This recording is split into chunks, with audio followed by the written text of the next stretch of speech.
ሰላም ጤና ይስጥልኝ የተወደዳችሁ የሐረር ግሎባል ኔትወርክ የዩቲዩብ ገጽ ተከታታዮች፣ እንደተለመደው በዛሬው መሰናዷችንም በምድረ እንግሊዝ ጭጋግና የጨለማ ብርሃንን እየጠበቀ የሚመጣ ፍጹም ጥላው እንኳን ታይቶ ስለማይታወቅ አንድ እንግዳ ስለሆነ ሰው ይዘንላችሁ ቀርበናል። እውነት ጃክ አራጁ ወይም ጃክ ዘ ሪፐር ማን ነው? በዛሬው መሰናዷችንም ይህንን የምናስቃኛችሁ ይሆናል። ከኛ ጋር እንድትሆኑ በአክብሮት እንጋብዛለን።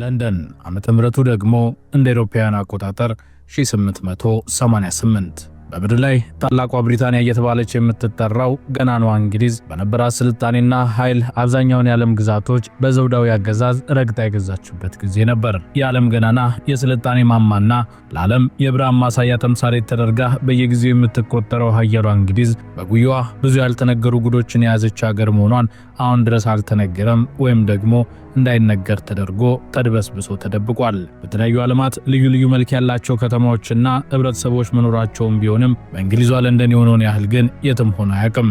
ለውጭ ተመልካች የምስራቅ ለንደን መንደሮች የኢንዱስትሪ አብዮት መነሳሳት የወለዳቸው ብልጭልጭ ፎቆቿ ከፊት ይታያሉ። ከፎቆቹ ጀርባ ባሉ መንደሮች ያለው ታሪክ ግን ሌላ ነው። እጅግ በከፋ ድህነትና አሰቃቂ በሆኑ ወንጀሎች የተሞላች የነበረችው የ1888ቷ የእንግሊዟ ለንደን ከተማ ምስራቅ ለንደን በጉያዋ ብዙ ሚስጥር እንደብቃለች። በምስራቃዊ የከተማ ክፍል በድህነት ተስፋ መቁረጥ በተሞላው በዚያ ወቅት ጭጋግ በወረራት ዋይት ቻፕል በተሰኘው መንደር ውስጥ አንድ ከአውሬ ያልተናነሰ ሰው አዳኝ ሰው በነጻነት ይንቀሳቀሳል።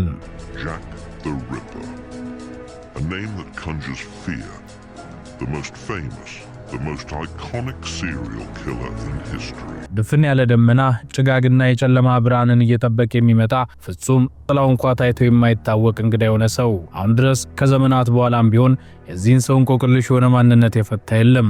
ታሪክ እሱን የሚያውቀው ባፈሰሳቸው የንጹሃን ደምና ገላቸውን በበለታቸው የንጹሃን ነፍስ ነው። ለዚህም ጃክ አራጁና ሰው በላቹ እየተባለ በምግባሩ ይጠራል። እውነት ጃክ አራጁ ወይም ጃክ ዘ ሪፐር ማን ነው? የዚህን እንኳን ለህሊና ለጆሮ የሚከብድ አሰቃቂ ወንጀሎችን ስለሚሰራ ሰው ታሪክ ለመረዳት በመጀመሪያ በወቅቱ መሬት ላይ ያለውን አካባቢ ሁኔታ ማወቅ ግድ ይላል። የምስራቅ ለንደን ግዛት የሆነችው ዋይት ቻፕል የከፋ ድህነት የነገሰባት፣ የሰፈር ወንበዴዎች እንዳሻቸው የሚዘርፉባትና የሚነጥቁባት፣ ጎዳናዎቿ በድህነት የተሞሉ የወንበዴዎች መፈንጫ ግዛት ነበረች። የዳዳ የሚባለው የዘመኑ የድህነት መለኪያ እንኳን የማይመጥናት ያኔዋ ዋይት ቻፕል ወጥቶ ለመግባት የሚያስፈሩ ጠባብና ጨለማ መንገዶቿ በፍሳሽ ቆሻሻ የተሞሉ ዲሾችና ጉድጓዶች፣ አየሯን ቢሆን በከሰል ሽታና በተስፋ መቁረጥ ስሜት የተሞላ ነበር። በዚህ መንደር ታዲያ ከ80 ሺህ በላይ የሚሆኑ ነዋሪዎች ተጨናንቀው ይኖሩ ነበር። የግዛቷ ነዋሪዎች ከሆኑት ውስጥ ከ1200 በላይ የሚሆኑት ሴቶች ታዲያ ለአንድ ሌሊት ጎንን ለማሳረፍ የአልጋ 4 ፔኒ ወይም 4 ብር ለመክፈል ሲሉ ወደ ሴተኛ አዳሪነት የተቀየሩ ናቸው። An area of overcrowding, misery and unemployment, and an area where at any time almost any woman might have to prostitute herself as the only way to feed her children. ታዲያ ለነዚህ ሴተኛ ዳሪዎች ህይወት ብቻ አይደለችም ፊቷን ያዞረችባቸው። ድህነት ያጎሳቆላት ይህች የሃምፕሻየር መንደርም እነርሱን ከየትኛውም ጥቃት ለመጠበቅ የሚያስችል አቅም አልነበራትም። ምክንያቱ ደግሞ ድህነት ነው። ለመሰንበት ሲሉ በዚህ ተስፋ በሌለው መንደር ገላቸውን ሽጦ የሚያድሩት እነዚህ ሴተኛ ዳሪዎች ለሃምፕሻየር ለለንደንም ሆነ ለታላቋ እንግሊዝ የማይታዩ ነፍሳት ነበሩ። ለጥቃትና ለወንጀለኞችም የተጋለጡ የምስኪኖች ህይወት። በሃምፕሻየር ፖሊስ ከነዚህ ምስኪን ነፍሳት ውስጥ ምን ያሉ በነፍሰ በላ ገዳይ ሰዎች ህይወታቸው እንደተነጠቀ መረጃ የለውም። ነገር ግን በጥቂት ሳምንታት ውስጥ በተከታታይ በአሰቃቂ ሁኔታ የተገደሉ ምስኪን ሴተኛ ዳሪዎች ጉዳይ በግዛቷ ነዋሪዎች ዘንድ መነጋገሪያ መሆን ከመሆንም አልፎ ለከፍተኛ ፍርሃትና ሽብር ዳረጋቸው። በዚህ የተነሳ ፖሊስ ለጉዳዩ ትኩረት መስጠት ጀመረ። The left carotid artery, which was the method he used on the other victims, and in cutting the throat, he cuts the edge of the scarf, giving it a frayed appearance. ፖሊስ ከአገዳደላቸው ያልተለመደነት በመነሳት እነዚህ የሰሞኑ 5 ግድያዎችን ከአንድ ገዳይ ጋር አያያዘ። ወንጀል እምብዛም ብርቋ ባልሆነው በዚህች የደሃ መንደር ሰውን ተኩሶ ደብድቦና ማጅራት መጥቶ መግደል በየቀኑ የሚሰማ የተለመደ የዕለት ተዕለት መረጃ ነው። የእነዚህ ምስኪን ሴተኛ አዳሪዎች ገላ ላይ የተፈጸመው ግን ከመግደል በላይ የሆነ ዘግናኝ የጭካኔ ተግባር ተደርጎ ይወሰዳል። አልጋ ላይ ተኝቶ ለማደር እንኳ 4 ብር ለመክፈል ገላቸውን የሚሸጡ ቤዛቤስቲን በሌላቸው ነፍሳት ላይ የተፈጸመው ይህ ወንጀል በመንደሩ ነዋሪዎች ዘንድ ፍርሃትና ሽብርን ፈጥሯል።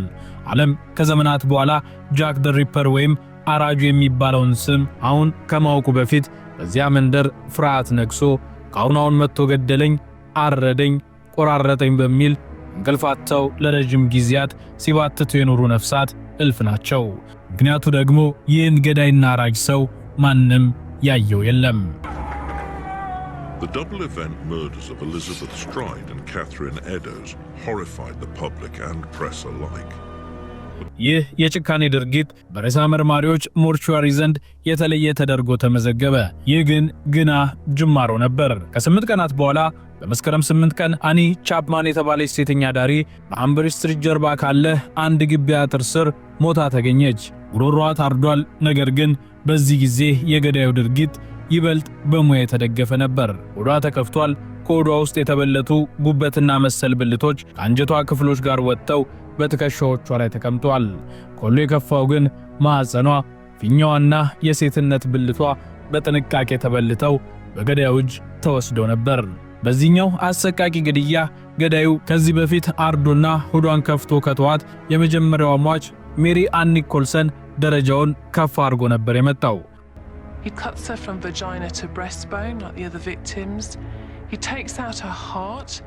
He then cut off her breasts with circular incisions, put one by her head, one by her feet.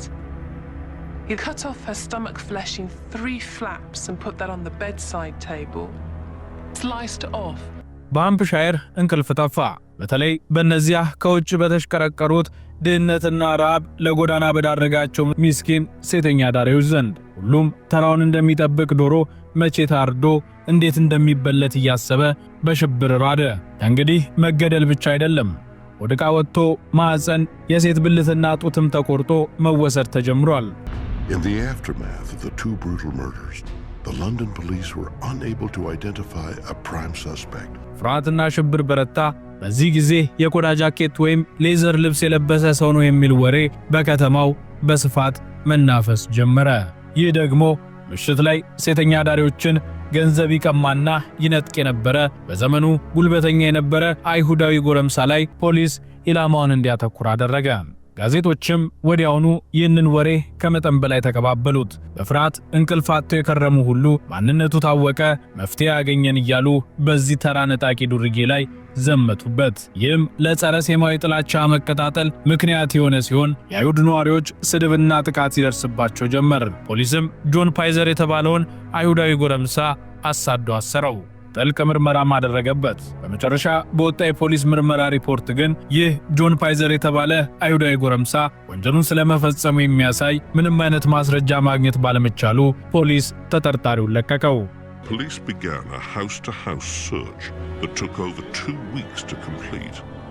የፖሊስ የምርመራ ሪፖርት መጨረሻ ይህ መሆኑ ደግሞ የሃምፕሻየር ነዋሪዎች ፈጽሞ በፖሊስ ላይ ያላቸውን ጥቂት እምነት እንኳ ያጠፋና ወደ ቀደመ እንቅልፍ አልባ የሰቀቀን ሌሊቶች የመለሰ ሆነ። ይህ ስሜት በነዋሪዎቹ ብቻ አላበቃም፣ በፖሊስ ቤትም ገባ። የወንጀል ምርመራ ክፍሉ ከህዝቡ የተሰጠው ምላሽ የሥራ ሞራሉን ነካው። አንዳንድ አባላቶችም በጉዳዩ ላይ ቅስማቸው ተሰበረ። ይህም እርስ በእርስ ለመከፋፈልና ለውስጥ የስልጣን ሽኩቻ ዳረጋቸው። ከሁሉም የከፋው ግን የወንጀል ምርመራ ክፍል ኃላፊ ተደርገው አዲስ የተሾሙት ሮበርት አንደርሰን ግድያዎቹ በተጀመሩበት ሳምንት የእረፍት ፍቃድ ወስደው በስዊዘርላንድ በመዝናናት ላይ መሆናቸው ነው። ጉዳዩን ቀለል አድርገው ፍቃድ የወጡት የወንጀል ምርመራ ክፍል ኃላፊው ምርመራው እንዲላላ ትኩረትና መሪ እንዲያጣ ማድረጋቸው በፖሊስ ቤት ውስጥ ለተፈጠረው ችግር ሌላኛው ምክንያት ሆነ። ሕግ አስፈጻሚው መሪ ያጣበት፣ የስልጣን ሽኩቻቸው የገነነበት ያ ወቅት ደግሞ እንኳን በስውርና በጨለማ በቀን ፀሐይም ቆርጦ ለመጣ ገዳይ የተመቸ ሁኔታን ፈጠረ። ይህ በእንዲህ እንዳለ አንድ ስም የያዘ ደብዳቤ በማዕከላዊ ዜና አገልግሎት ተቋም ደረሰ። በቀይ ቀለም የተጻፈው ይህ ደብዳቤ በግድያ ድርጊቱ እንደሚኮራ መልእክት የያዘ ነው። ከደብዳቤው ግርጌ ፊርማ አለው። ከፊርማው ቀጥሎም ጃክ ዘ ሪፐር የሚል ስም ሰፍሮበታል። ይህ ነፍሰ በላው የሰው ገላ በላቹ ራሱ ለራሱ የሰጠው ትክክለኛው ስያሜ ነው። ኃይለኛ መልእክት የያዘ ስያሜ።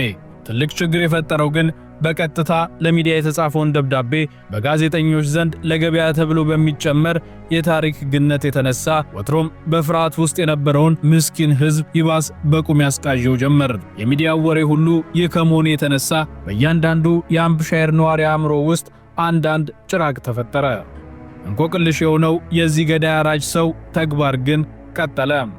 በመስከረም 30 ቀን እጅግ ደፋር የሆነውን ተግባሩን ፈጸመ።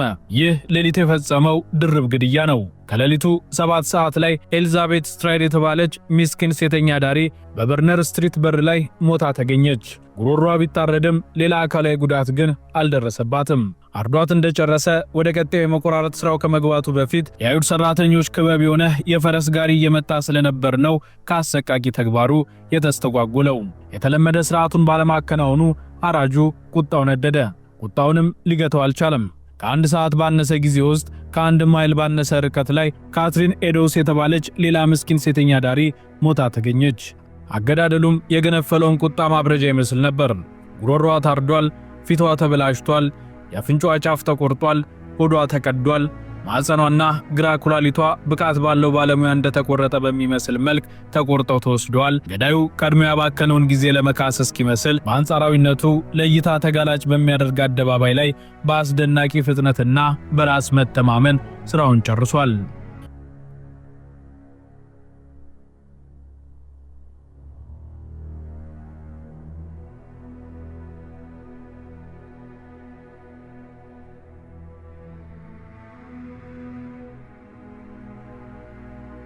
የለንደን ከተማ ፖሊስ የኤድዋውስን ግድያ ሲመረምር በአንድ ምስክር ላይ የተመሰረተ መግለጫ ወጣ። ከሟቺቷ ኤድዋውስ ጋር ለመጨረሻ ጊዜ ስለታየው ሰው። ነገር ግን መግለጫው ግልጽ አልነበረም፣ ምክንያቱም በፖሊስ ቤት ውስጥ መታወክ ተፈጥሯል። ይህም ገዳዩን መንፈስ ነው እስከመባል አደረሰው። ከጥቂት ቀናት በኋላም በጣም አስደንጋጭ መልእክት መጣ። የጸሐፊው ድምፅ ሸካራና ጨካኝ መሆኑ በደብዳቤ ጽሑፍ እስኪገለጽ ድረስ ደብዳቤው ራሱ ያስፈራ ነበር። ለዋይት ቻፕል ግዛት የክትትል ኮሚቴ ሚስተር ሉስክ የተላከው ይህ ጽሑፍ ከሲኦል ለሚስተር ሉስክ ብሎ ጀምሮ ከአንዲት ሴት የወሰድኩትን ግማሹን ኩላሊት ልኬልሃለሁ፣ ግማሹን ጠብሼ በልቼዋለሁ፣ በጣም ጥሩ ነበር፣ ከጥቂት ቀናት በኋላ የቆረጥኩበትን ደም የነካው ቢላዋ እልክልሃለሁ ይላል። ይህ ከሲኦል ተብሎ የተላከ ደብዳቤ በዋይት ቻፕል የክትትል ኮሚቴ ኃላፊ ለሆነው ለጆርጅ ሉስክ የተላከ ነበር። ከደብዳቤው ጋር የተላከው ግማሽ የሰው ኩላሊት በትንሽ ሳጥን ውስጥ በወይን የተነከረ ነበር። በኋላ በተደረገ የሆስፒታል ምርመራም ትክክለኛው የሰው ኩላሊት መሆኑ ሲረጋገጥ ኩላሊቱም የሟች ካትሪን ኤድዋውስ ነው።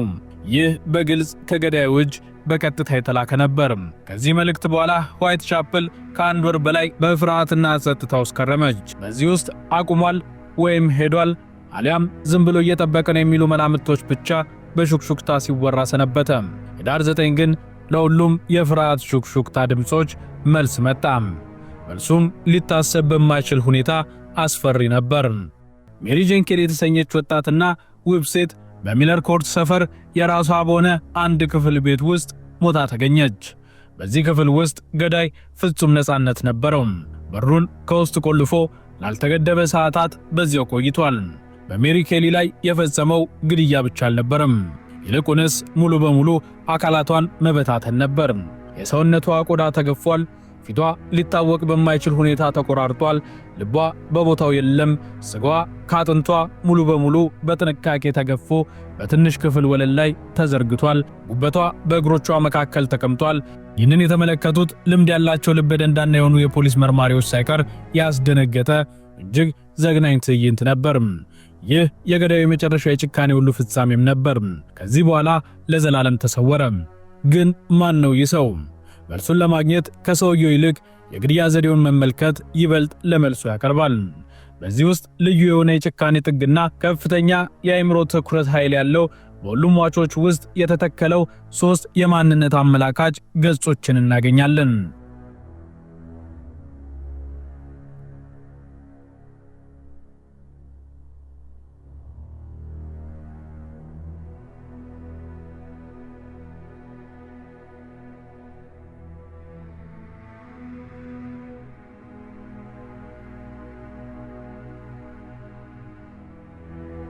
በቅድሚያ የምናገኘው በቁጥጥሩ እስኪወድቁ መልካም አቀራረብ የነበረው ወዳጅነት የሚያጠምድ ከዚያም ወደ ጨለማና ሰው ወደ ሌለበት ቦታ የሚወስድ ምንም ግብ የማይፈጥር በቀላሉ አንገት በመቅጨት ወይም ማደንዘዣ በመጠቀም በሚመስል ሁኔታ ሁሉንም በጸጥታ ያከናውናል። ሁለተኛው ገጽ የግድያው መልክ ነው። ሁሌም በሚያስደንቅ ፍጥነትና ኃይል ሴቷን በጀርባው ያስተኛል። ቅድሚያ ማንነትን ለማጥፋት ፊት ያበላሻል። ከዚያም በረጅምና ስለታም ቢላዋ በሟች ጉሮሮ ከግራ ወደ ቀኝ ያርዳል። ይህም ዋናው ፍላጎቱ ታዳኙ ቅድሚያ መሞቱን ለማረጋገጥ ልዩ ትኩረት መስጠቱ ነው። ነገር ግን ለእርሱ መግደል የመጀመሪያው ክፍል ነው። በመጨረሻ አይቀሬው የመበለት ተግባር ይቀጥላል። ይህ ሆን ተብሎ የሚደረግ የአካላት መቆራረጥ ተግባር ነው። ለዚህም ሆድ በረጅሙ ቀዶ መክፈት፣ አንዳንዴም እጁን አስገብቶ አንጀት ማውጣት፣ ከአኒ ቻፕማን ማዕፀኗን፣ ከካትሪን ኤዶስ ማዕፀኗንና ኩላሊቷን፣ ከሜሪ ኬሊ ደግሞ ልቧን ወስዷል።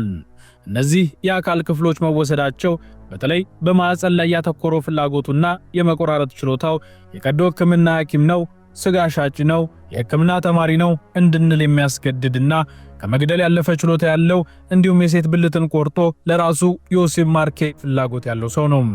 ይህንን ሰው የማደን ትልቅ ኃላፊነት የተሰጠው ሰው ኢንስፔክተር ፍሬድሪክ አበርሌን የተባለ ከስኮትላንድ የመጣ መርማሪ ነው። የዋይት ቻፕልን ጎዳናዎች ጠንቅቆ የሚያውቅ የአካባቢው ሰው ነበር። እሱና ቡድኑ በሺዎች የሚቆጠሩ ሰዎችን ቃለ መጠይቅ አደረጉ። ሰፋ ያሉ የተጠርጣሪዎች ዝርዝሮችን አሰባሰቡ። አድካሚ ቢሆንም እያንዳንዱን ፍንጭ ተከትለዋል። ነገር ግን የሚሸነፍበትን ጦርነት እየተዋጋ እንዳለ ሰው ሁሉ ነገር የጨለማ ጉዞ ነበር። በጊዜው የጣት አሻራ፣ የዲኤንኤ ምርመራ፣ የደም አይነት ምርመራ የሚባሉ የፎረንሲክ ምርመራ የሚጠቀሙ ቴክኖሎጂዎች አልነበሩም። ይህም የተጠርጣሪዎች ቁጥር እንዲበዛ አድርጓል። በወቅቱ ከ200 በላይ ሰዎች ተጠርጥረው ቀርበዋል። ለአብነት ያህልም ሞንታጉ ጆን ድሩዊት የሜሪ ኬን ግድያ ከደረሰ በኋላ ወዲያውኑ በቴምዝ ወንዝ ውስጥ ሰምጦ የተገኘ የሕግ ባለሙያና መምህር ተስፋ ሰጪ ፍንጭ ነበር። ነገር ግን ከወንጀሉ ጋር የሚያገናኘው አስተማማኝ ማስረጃ አልተገኘም። አሮን ኮስሚንስኪ በዋይት ቻፕል የነበረ የፖላንድ አይሁዳዊ ስደተኛ በ1891 የአእምሮ ህመም ተጠቂዎች መጠለያ የገባ ከአደጋው ቦታ ጋር ተመሳሳይነት አለው ተብሎ በተጠረጠረ የሹራብ ላይ ዘመናዊ የዲኤንኤ ትንተና ከእርሱ ጋር የተገናኘ ነው ቢባልም የማስረጃው መሰረት አወዛጋቢና አከራካሪ ነበር። ፍራንሲስ ተምብልቲ ሴቶችን በጥልቅ የሚጠላ አሜሪካዊ ሐሰተኛ ዶክተር በሌሎች ወንጀሎች ለንደን ውስጥ ታስሮ የነበረ ቢሆንም በዋስ ወጥቶ ወደ አሜሪካ ሸሸ። በወቅቱ በሜትሮፖሊታን ፖሊስ ዘንድ ከባድ ተጠርጣሪ ነበር። እጅግ ዘመናዊ የሆነ ስልታዊ ግድያን ያለ አንዲት አሻራ የሚፈጽም ማንነትን ለዓለም እንዳስተዋወቀ የሚነገርለት ጃክ ዘ ሪፐር በፈጠረው የማይታይ ግን ገዳይ ማንነት በርካታ ፊልሞች ተሰርተዋል፣ መጽሐፎችም ተጽፈውለታል። ኋላ ቀር የነበረውን የያኔውን የግድያ ወንጀል ምርመራ የተሻገረው ጃክ ዘ ሪፐር አሁኑ ዘመን የነፍስ ግድያ ምርመራ መሰረት የጣለ ሪፕሮሎጂ የተሰኘ የምርመራ ዘርፍ እንዲወለድ መሰረትም ጥሏል። በመጨረሻም የጃክ ዘ ሪፐር ማንነት በጊዜ መርዘም መጥፋቱ ከሞላ ጎደል እርግጥ ነው። ጉዳዩ ተቀዛቅዟል፣ ፈለጉም ሞቷል። ግን ጥያቄው አሁንም አልተመለሰም። ዋይት ቻፕል ጎዳናዎች ላይ በሹክሹክታ የሚነገር እውነት የሆነ የመንፈስ ታሪክ ሆኖ ቀርቷል።